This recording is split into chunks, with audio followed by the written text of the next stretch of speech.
I wasn't supposed to be home that early. That single fact is what set everything in motion. The meeting got canceled at the last minute. I didn't even bother telling her. Just turned the car around and drove straight home. I figured I'd surprise her. Maybe pick up her favorite tie on the way, make a night of it. We hadn't had one of those in a while, and I had this dumb idea that maybe that would fix something. We'd been off, but not in a dramatic way. More like a steady drip. You don't notice the leak until the floor warps beneath your feet. When I got home, the lights were on. That was the first thing. She never left lights on in every room.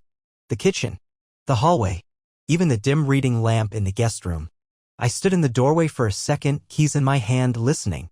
Nothing. Just silence. Then I heard it. A laugh. Her laugh, only different.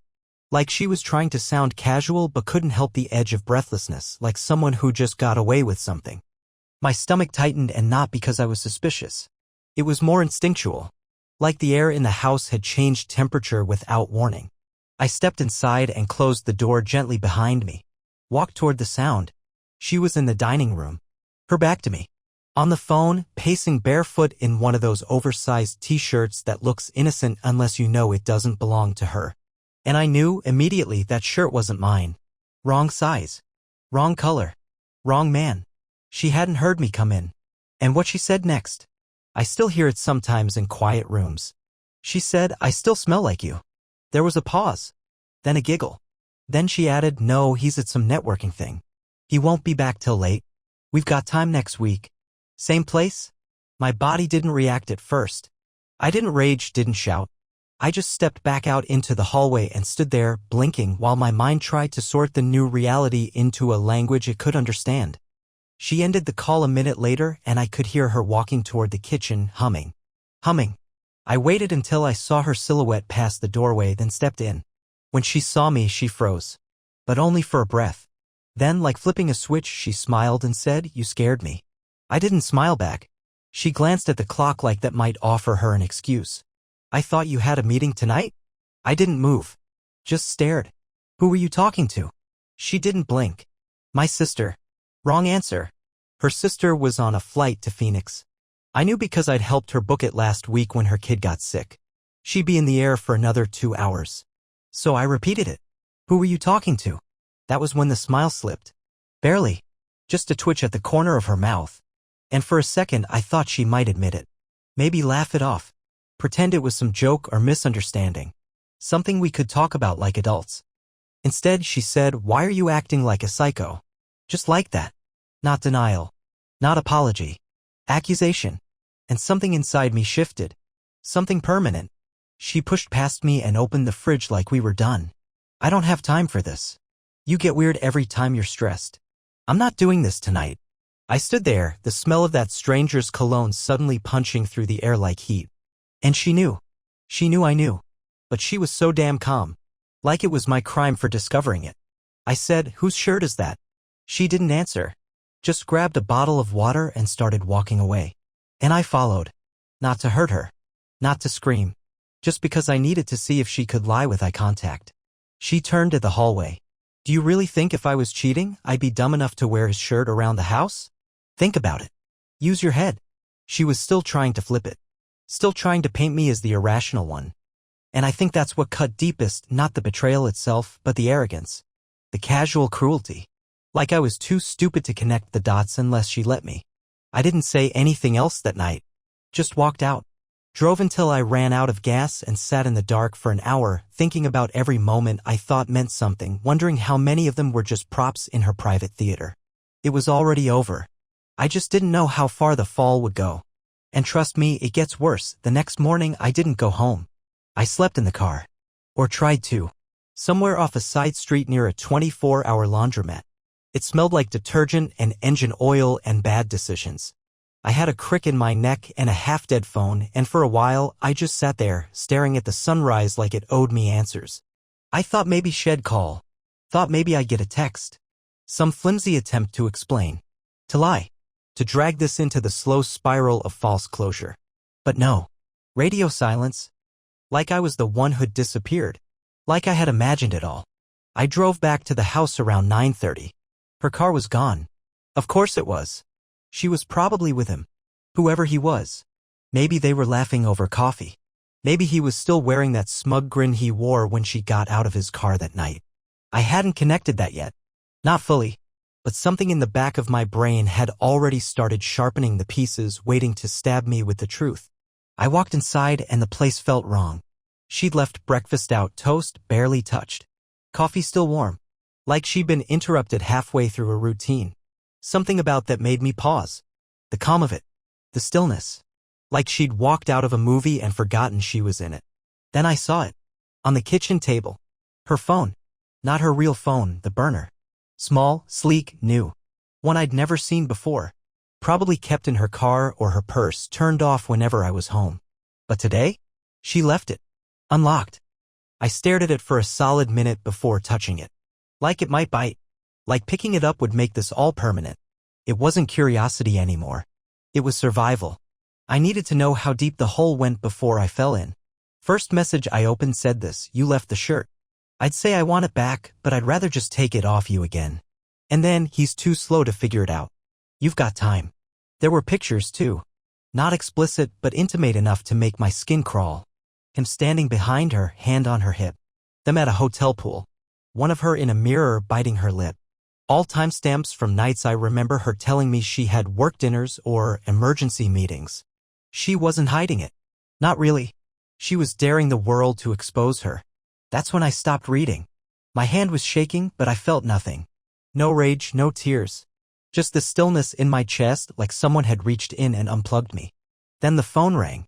Not mine. Hers. That burner phone. The screen lit up with a name. D. McAllister. And suddenly everything clicked. The car. The suit. The too perfect timing. Daniel McAllister. Her boss. Married. Wealthy. Owner of the company she worked late at 3 nights a week.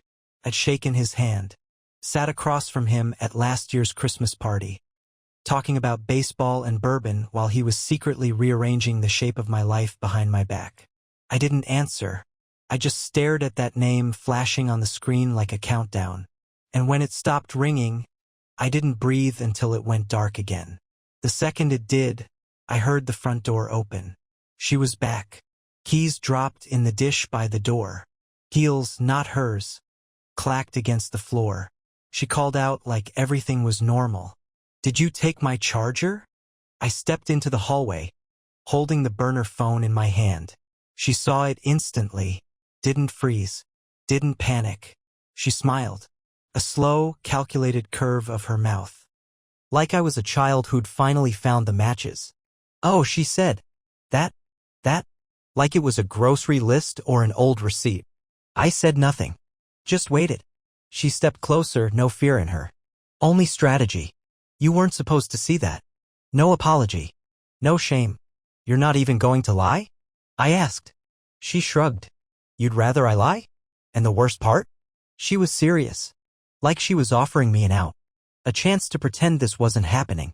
To crawl back into the lie and live there because it was easier than facing this version of her. I gave you everything, I said, and my voice didn't even sound like mine. She crossed her arms. You gave me comfort. Stability.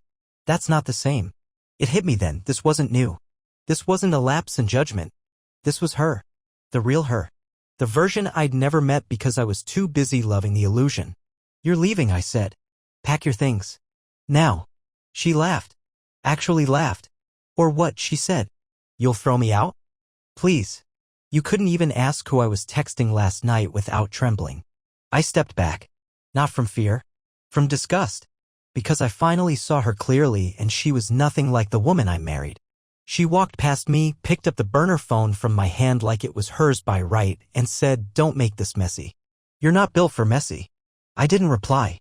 Couldn't. I just watched her go upstairs, humming again. Same tune. Different meaning. I didn't know what I was going to do next. But I knew one thing, she was wrong. I was built for this now, she didn't leave that day. She packed 2 suitcases, slammed drawers loud enough to make a point, even pulled some books off shelves and let them fall to the floor, one by one, as if to mark her exit with noise instead of words. But she didn't walk out. I stood in the kitchen for a long time after she went upstairs, staring at the spot where her burner phone had been. My coffee from that morning sat untouched, cold. The fridge door was still ajar. A breeze pushed in from the window above the sink, and even that felt deliberate, like the whole house had opened its mouth and stopped just before screaming. When she came back down, she wasn't carrying the suitcases. She had changed clothes, clean leggings, one of those oversized hoodies she used to steal from me, the sleeves bunched around her wrists like she was cozy. Innocent. Maybe even fragile if you didn't know better. She leaned against the counter like it was her house. Like nothing had happened. "I'm not going anywhere until we talk like adults," she said. "We can still fix this." My voice came out low. "There is no we." She smirked. "Because you found a phone? Please. Half the people you know cheat. They just don't get caught." "You didn't get caught," I said. "You exposed yourself." She didn't blink. Maybe I wanted to. And that stopped me. Not because it was surprising, but because of how calm she was about it. How casual. Like I was a footnote in her own melodrama and she'd finally decided to flip the page. I asked, "Was it him from the beginning?" She tilted her head. "Define beginning." "You know what I mean." She walked to the fridge, poured herself a glass of water. Sipped it. Slowly. "The first time was 7 months ago. Conference in Miami. He booked a double suite and I said no. He insisted. We drank too much. It happened. You told me it was exhausting. You said your flight was delayed. It was." I laughed. "Sharp and ugly. You're telling me like it's a confession. Like it redeems you." She shook her head. "No. I'm telling you because I'm tired of pretending. You were always so desperate to believe I was good. And there it was. The switch flipped. Not just guiltless, proud. Not ashamed, annoyed. I'd interrupted the show. I walked out. This time not to run, not to disappear. I needed air. Space. Something that didn't lie. I ended up in the garage, of all places. Leaned against the old workbench. Stared at the dented cabinet door she'd begged me to fix 2 summers ago, and I never got around to. We used to joke that this garage was my man cave. Now it felt like a tomb. I don't know how long I stood there. But when I came back inside, she was gone. The suitcases were gone too. I didn't feel relief. I felt like the eye of a storm had passed over me. And now I was just waiting for the back half to hit. Because something about the way she left felt unfinished. She didn't slam the door. She didn't say goodbye. She left the ring on the counter next to her half-full glass of water. Not in the bedroom, not in a drawer. Out in the open. Like a receipt. And next to it, a note. Scrawled in her sharp, careless handwriting. Just 4 words. "You'll hear from him." I read it twice, then a 3rd time. She wasn't done. She wanted round 2. And I'd be ready. It started with the email. 3 days after she left, I got a message from an address I didn't recognize. No subject line. No greeting. Just a PDF attachment with a file name so bland it was suspicious. Proposal_doc_17.pdf. I almost deleted it. But something in me said wait. I opened it. It wasn't a proposal. It was a photo. Grainy, black and white, probably from a security cam or a cheap phone camera, but clear enough to see what mattered. Her. Him. A hotel hallway. She had her arm around his neck. He had his hand inside the back of her jeans. The timestamp was from 4 months ago, a weekend she'd told me she was visiting her aunt in Denver. I stared at it numb. And then, a minute later, a second email came. Same sender. This one had words, "That's who you're fighting. You sure you want to?" I didn't know if it was him or someone close to him, someone she'd roped into this to play shadow puppets from behind the scenes. But I knew one thing. This wasn't over. And they wanted me to know it. I forwarded the email to my personal account. Saved the image in 3 different folders. Backed it up. Then I walked to the bathroom, stared at myself in the mirror, and waited for the anger to come. It didn't. Not yet. What came was calculation. I'd spent weeks, months playing the quiet one. Letting her run circles around the truth while I pretended not to notice. That was over. She wanted to play a game? Fine. But I'd play it with rules of my own. That afternoon, I reached out to a friend I hadn't talked to in years, Kyle. We'd worked together back in New York before I moved for her job. He'd gone into private tech security. Surveillance, data recovery, digital footprints. Quiet work for loud people. I didn't give him the full story. Just enough. "I need to know everything I don't already," I said. Discreetly. He didn't ask why. Just said send me names. I sent him hers. And Daniel McAllister's. That night, I didn't sleep.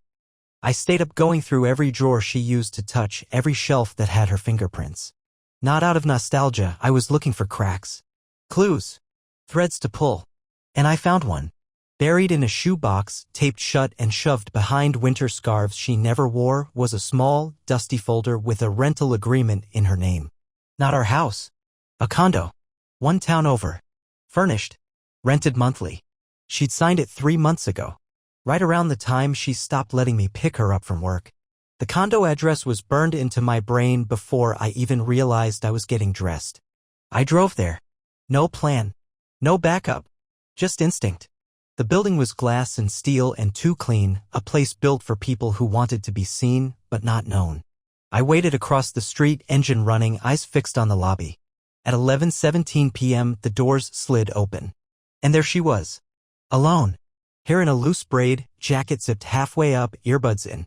She didn't look like someone escaping a scandal. She looked like someone walking home from yoga. She crossed the street. Didn't see me. And when she passed my car, I rolled the window down. Said her name. She stopped mid-step. Didn't flinch. Just turned her head slowly and gave me a smile so calm it made my skin crawl. I wondered when you'd find it, she said. I didn't speak. What now, she asked. You gonna scream in the street? Break things? I want you to tell me why, I said. She leaned down, arms crossed on the window edge, voice low. You already know why. You're just hoping I say something stupid so you don't have to live with the fact that you weren't enough. That moment? That was the moment something inside me died. Not because of the words, but because she believed them. I looked at her, really looked, and I didn't see the woman I married. I saw a stranger in my wife's skin wearing apathy like perfume. I said, tell Daniel to stop sending threats. She blinked. He doesn't know about the email. Then who? She smiled again. You're smarter than that. Figure it out. She stood upright, turned, and walked away like nothing had happened. And in her silence, I finally understood. This wasn't betrayal anymore. This was war. And I wasn't losing. Kyle called the next day. He didn't waste time with pleasantries. Just went straight into it. You're in deeper than you think. I stepped out of the office building and into the wind. Phone pressed to my ear. My stomach turned.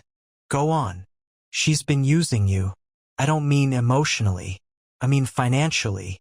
Your name's on 2 separate accounts you never opened. One of them's moving money. Quietly. Regular transfers out. Flagged in small increments. To where? Offshore. Silence. I felt the world tilt slightly. And McAllister? I asked. Kyle snorted. Guy's a walking liability. He's been laundering money through fake vendor contracts for years. She's not just his side dish, man. She's his smoke screen. Everything in me went cold. All those times she insisted on handling our taxes. The fake stress over bills. The sudden desire to get involved in the budgeting when for years she couldn't be bothered to check the grocery receipt. She'd been laying groundwork. I was the foundation. Kyle continued, she needed someone with a clean record and just enough trust in her not to ask questions. You were the perfect fit. And now you're the liability. If things go sideways, you're the one holding the bag. I didn't say anything for a long time. When I finally spoke, it was through clenched teeth. Can you get proof? I already did. I'm sending you files tonight. You need to move fast. That night, I sat in the dark, watching the folder load onto my desktop. 32 documents. Screenshots, transfers, false invoices, and a PDF marked Statement of Intention, unsigned but written in her tone, her phrasing, her style. A letter prepared in case everything fell apart, carefully crafted to make it look like she was the innocent one dragged along by her husband's greed. Me. She'd been planning her exit route long before I knew there was a road. I called a lawyer the next morning. Not just any lawyer, someone Kyle recommended. Sharp. Discreet. Expensive. By noon, my accounts were frozen. By 3 p.m., my name was scrubbed from everything she touched: joint accounts, shared cards, utility bills. At 6:40 p.m., my phone buzzed with a message from a blocked number. That was stupid. Now you've made it interesting. No name. No signature. But it didn't need one. She was behind it. Every move, every message, every smug silence, it was all part of the same performance. But she was wrong about something. I wasn't the same man she'd left behind in that kitchen. I was done reacting. It was time to pull the pin. So I went to the condo. Didn't knock this time. Waited until I saw her step out to toss the trash. Hoodie, flip-flops, pretending to be ordinary. I slipped inside before the door shut. She returned 5 minutes later, music playing through her earbuds, keys dangling from her fingers. She didn't see me at first, but when she did, when she turned and saw me sitting calmly on her leather sofa, arms crossed, she didn't scream. She smiled.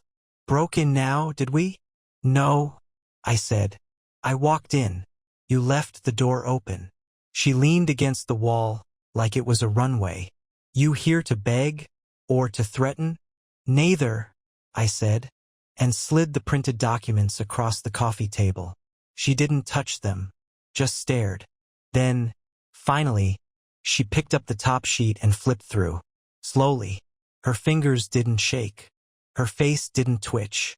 She didn't need to read them all to know what they were. When she looked back at me, her eyes were colder than I'd ever seen them. "You're smarter than I thought," she said. "You're colder than I thought." She walked to the kitchen, poured herself a drink. "So what now? You hand this over to the feds? Burn it all down." "I don't need to," I said. "You will." She turned confused.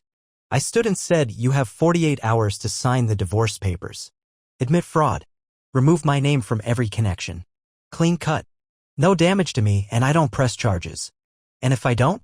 I leaned closer. "Then I send this to Daniel's wife. Then his board. Then the IRS." For the first time, she looked still.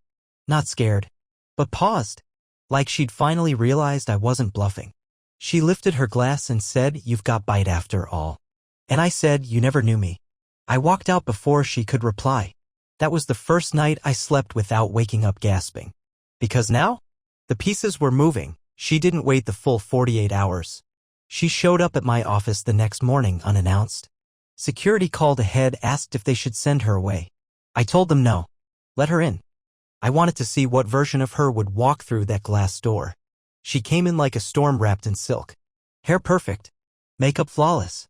Dressed for war in high heels and quiet fury. Not a trace of guilt. Just the same bone-deep confidence she used to wear when she lied to my face at the dinner table. She didn't sit down. Just leaned across my desk and said, "You're not going to win." I looked her in the eye. "I already have." She pulled out an envelope from her bag and dropped it between us. "Fine. You want paperwork? Here." I signed it. "But don't think you're walking away clean." I didn't open it. "You're still hoping you can spin this," I said. "Pretend you were a victim or manipulated. But the paper trail says otherwise. You built the pipeline. He just paid for the water." She smiled, slow and deliberate. "You think he'll let you destroy him? You think Daniel McAllister got to where he is without knowing how to erase people?" I didn't blink. "Let him try." She stared at me for a long moment, then laughed short, sharp, joyless. "You were never supposed to matter this much. You were supposed to be the quiet one. Predictable. Safe. That was your mistake." "No," she said, standing tall. "Loving you was the mistake." She turned to leave, but before she reached the door, she added, "By the way, if you think you've seen all the cards, you're wrong. There's more. So much more." Then she was gone. The office felt colder after she left. Or maybe I was just finally thawing out from months of denial. I opened the envelope. She had signed. Everything, the divorce acknowledgement, the financial separation, the affidavit of independent action. But there was one extra page I hadn't expected. A letter. Typed. Brief. Not to me. Not even addressed. Just a flat, legal-sounding statement declaring that she'd acted under the influence of coercion from her employer, with no awareness of potential criminal liability at the time. A setup. She was turning on McAllister. She was about to burn the whole structure down and position herself as the innocent, wide-eyed pawn.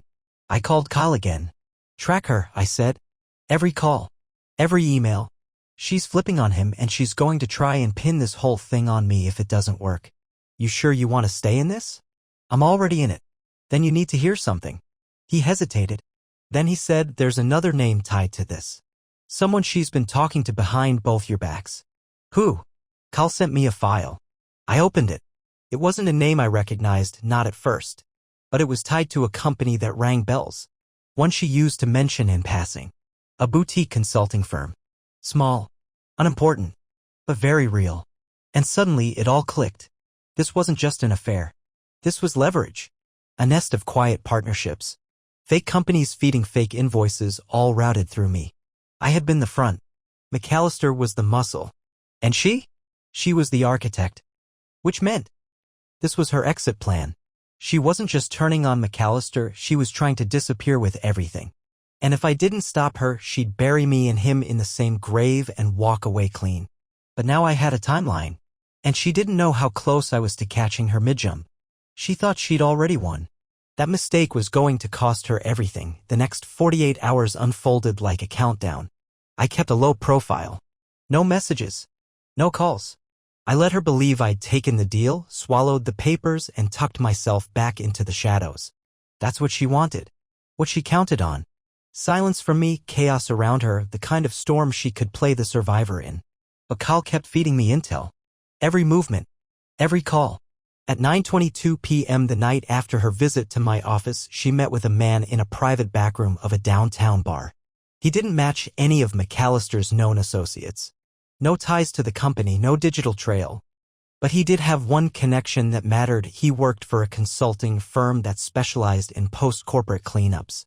PR, legal maneuvering, and in some cases, identities. She was preparing to vanish. Kyle had captured audio, poor quality but good enough to catch fragments. I've already signed. It's handled. He won't do anything. I just need the documents buried before McAllister figures it out. No, he's not a threat. I made sure. That last line stuck in my skull like a nail. She made sure. The next day, I met with my lawyer. Laid out everything. Not just the fraud, but the web behind it, the shell companies, the accounts, the financial misdirection. All of it. It was risky. If she sniffed legal movement, she might pivot faster than we could catch her.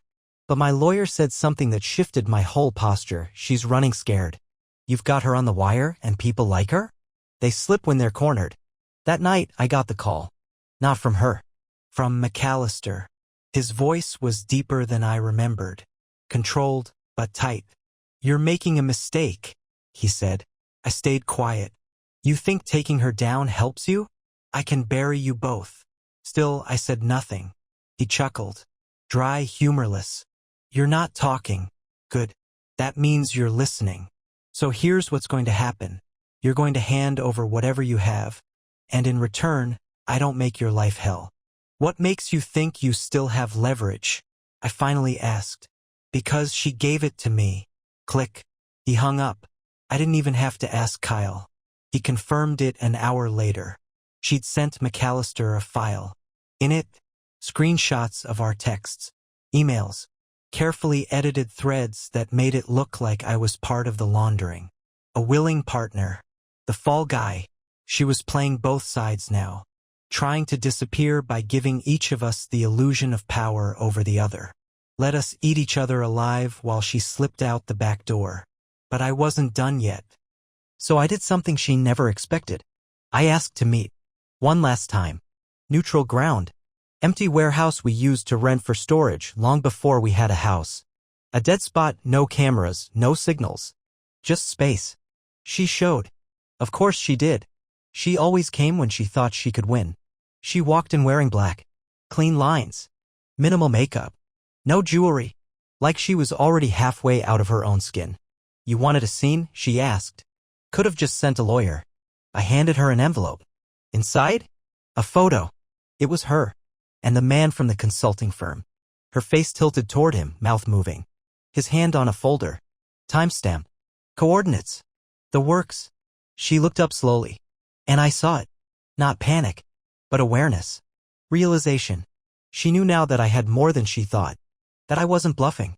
That everything she had lined up to burn was already soaked in gasoline and I was holding the match. I want you gone, I said. I am gone. No, I said. Not running. Not playing dead. I want you out. Every trace. Every account. You walk away with nothing or I drag you through every courtroom on this coast. She looked me dead in the eye. And then, She smiled. But this one wasn't like the others. It was soft. Almost sad. You really think this ends with a choice? She asked. You think you're the one pulling strings now? I don't think, I said. I know. She looked around the warehouse, then back at me like she was seeing the end of something. Maybe it was the first moment she saw it too, that it was over. Not just the marriage. Not just the money. But her hold. I'll need 48 hours, she said finally. You've got 24. She nodded once, then turned and walked out.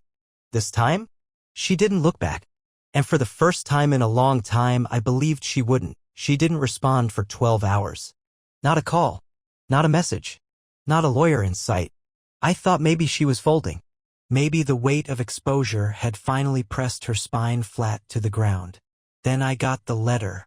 It wasn't delivered through email. Not by hand.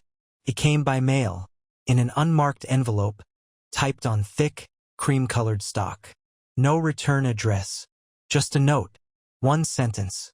You really think the truth is enough? No signature. But the weight of her voice was buried in the words. She was pivoting. Not away from the crime, but away from me. The next 24 hours moved fast. Kyle called that night. She made a deal. What kind of deal? Federal. I stopped breathing. She turned over a drive with McAllister's internal records. She was their internal handler. Not just a pawn. She was the go-between. But here's the thing. She's not naming herself as the architect. She's claiming coercion. Emotional blackmail. She's playing the card we thought she'd save for court. I gritted my teeth. She's buying immunity. She's trying. And what about me? She's pinning the infrastructure on you. Claims she was just following your setup.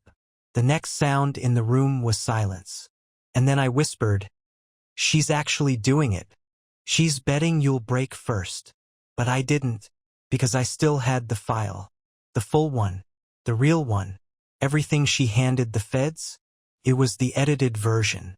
Redacted. Cropped. Missing the metadata. Missing her fingerprints. And I had the original. From Kyle. With timestamps. With her own personal notes. With her private account transfers logged and labeled. I called my lawyer that night and said 5 words. We go public. Everything. Now. He didn't hesitate. By morning, 3 reporters had the folder. Not tabloids. Investigative outlets. Real, claw-deep journalists who knew how to connect lines without being fed by press releases. By 4 p.m., the headline was live. Corporate saboteur or bait and switch. Secretary turned whistleblower accused of orchestrating multi-state fraud scheme, her name. McAllister's name. Mine too, but not the way she wanted it. The article made one thing clear, she wasn't a bystander. She wasn't manipulated. She was the engineer of the engine. And the backlash was swift. I got a call that night from McAllister's lawyer. An offer. Not a threat. I want to make this go away, he said. I didn't answer right away. Just let the silence sit heavy. Daniel is prepared to release you of all associated liabilities if you retract the document leak and confirm her signature was falsified. She wasn't coerced. I know that, he said. You know that. But courts believe paperwork. He was panicking. Not because of the law, but because his empire was cracked. And the cracks were beginning to leak names. Dates. Banks. I said no. Flatly. And then I made a second call to the same agent she had tried to feed her immunity story to. I gave them everything. The raw files. The timeline. The burner phone backups. The hotel records. By midnight, she called me. Blocked number. I answered. Her voice wasn't sharp this time. It was slow. Controlled. You burned everything, she said. No, I replied. I just stopped letting you set the fire. She didn't yell. She didn't cry. Just a pause.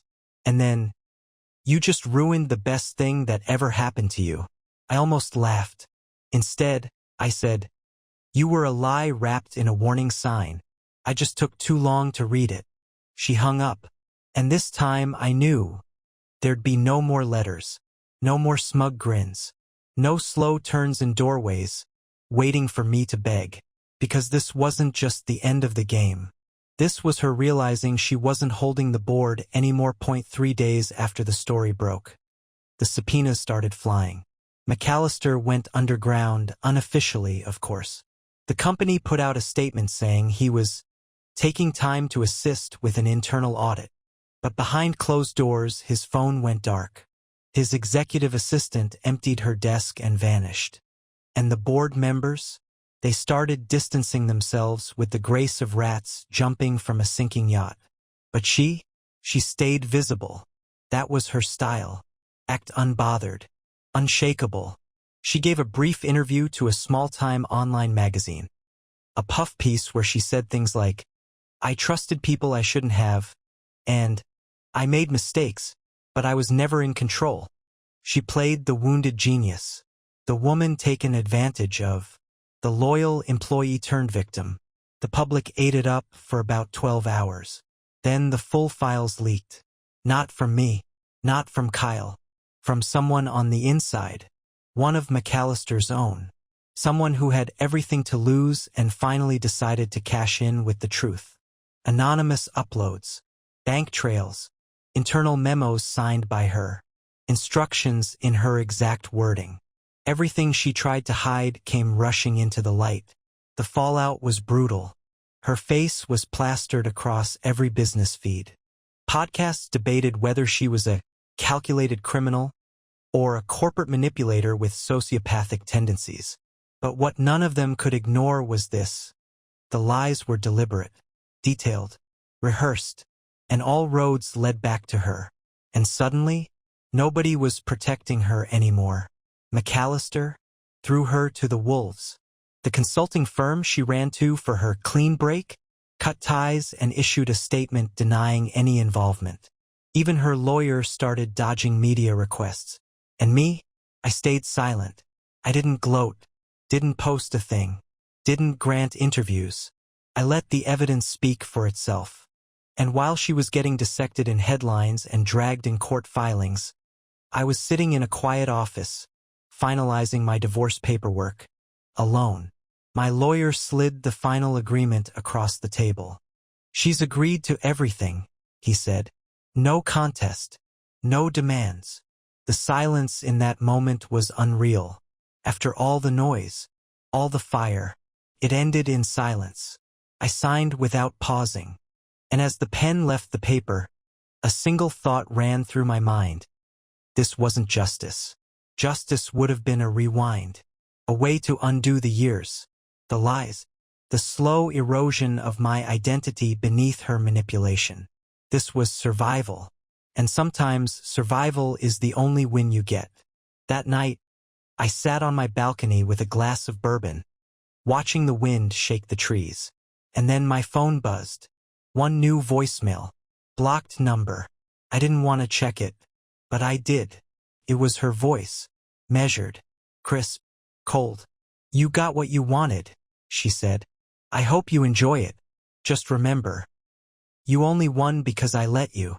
No apology, no admission, just one final illusion that she was still in control." I deleted the message, because what she never understood is that people like her, they don't fall all at once. They unravel slowly, piece by piece. And by the time they realize it's over, they've already disappeared. 10 years later, my ex-wife called me the same woman who once betrayed me with the businessman she served as a secretary for. I was in my kitchen when the phone rang, a number I didn't recognize. I almost let it go to voicemail, but something, not curiosity, not nostalgia, just a strange sense of finality, made me answer. There was a pause before she spoke, like she didn't expect I'd pick up. Then softly, "It's me." I didn't say anything. I just waited. She breathed into the silence. "I thought maybe, after all this time, you might want to talk." Her voice was different. Not shaky. Not strong. Just aged. Worn down, like someone who's lived too long with things they'll never outrun. I said, "What do you want?" "I don't want anything," she said. "I just wanted to tell you something. I don't even know why." Another pause. "I lost everything." Still, I said nothing. She went on. "McAllister's in prison. I live in a one-bedroom walk-up above a dry cleaner. I clean offices at night. I haven't used my real name in years." I leaned against the counter. And you think telling me this is, what? Closure? She laughed. Not mocking, just tired. No. I know there's no fixing it. I just thought maybe you should know the world eventually caught up. I waited, then said it didn't catch up. You ran into it. That hung there for a moment. She didn't argue. Instead, she said something I never expected. You were the only thing I never understood. You didn't fall apart. You didn't try to destroy me. You just walked away. And that ruined me more than anything else. I didn't reply right away. I remembered the man I used to be, the one who tried to hold together the lies she wrapped herself in. The man who bent until something in him cracked. He died the day she smiled while holding a knife behind her back. I wasn't trying to ruin you, I said. I was trying to save myself. Another long silence. Then, do you hate me? No, I said. You're not worth hating anymore. She didn't hang up. She let that sit. Then she whispered, I don't sleep. I see you in my dreams. But you're never talking. You just look at me. Like I'm already dead. I said, that's because you are. And I hung up. She hasn't called again. I don't know what she wanted, really. A confession? A crack in the armor? Maybe she thought time softens the bones of betrayal. But some ghosts don't get forgiveness. They just fade. So here's what I'd tell anyone reading this, anyone who's staring down the same road I once did. If you feel something's off, you're not paranoid. You're early. If she twists the truth like a rope, it's because she plans to hang you with it. And if she ever tells you she loves you while hiding something behind her back, don't wait to find out what it is. Walk away. Burn the bridge behind you. And don't ever look back. Because if she really loved you, she never would have lit the match in the first place.